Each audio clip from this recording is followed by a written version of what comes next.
মেয়েদের জন্য সবচেয়ে বড় স্কুল হলো স্বামীর বাড়ি, যেখানে শিক্ষকের কোনো অভাব নেই আর শিক্ষারও শেষ নেই। একটা মেয়ের জন্য পুরো পৃথিবীর সাপোর্টের প্রয়োজন পড়ে না, একমাত্র নিজের স্বামীর সাপোর্টই যথেষ্ট। বিয়ের পর বউয়ের একটু খেয়াল রাখলে, যত্ন নিলে বউয়ের বাধ্য হওয়া বলে না, বরং এটি নারীদের প্রতি সম্মান এবং সুশিক্ষার পরিচয় বলে। স্ত্রীকে কষ্ট দিবেন না, কারণ আপনার পাঁজরের হাড় দিয়ে তাকে সৃষ্টি করা হয়েছে। তাই স্ত্রীকে কষ্ট দিলে ঘুরে ফিরে আপনি কষ্টটা নিজেকেই দিবেন।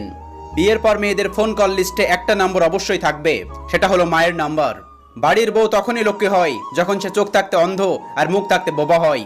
একটা মেয়ের জীবনের সবচেয়ে বড় উপহার হলো একজন কেয়ারিং হাজবেন্ড, আর সেটা সব মেয়ের কপালে জোটে না। একটা মেয়ের জীবন বিষের মতো হওয়ার একটাই কারণ, খারাপ স্বামী। আর একটা মেয়ের জীবন সুন্দর হওয়ার জন্য একটা ভালো স্বামী যথেষ্ট। বিয়ের আগে মা বলে, বিয়ের পর যা করার করিস, এখন না। বিয়ের পর বর বলে, বিয়ের আগে যা করার করেছো, এখন সব বন্ধ। আমি কে? আমি একটা মেয়ে, যাকে একদিন নিজের বাড়ি ছেড়ে অন্যের বাড়ি যেতে হয়। ওই স্ত্রী হলো উত্তম স্ত্রী, যে স্ত্রী স্বামীকে বলে,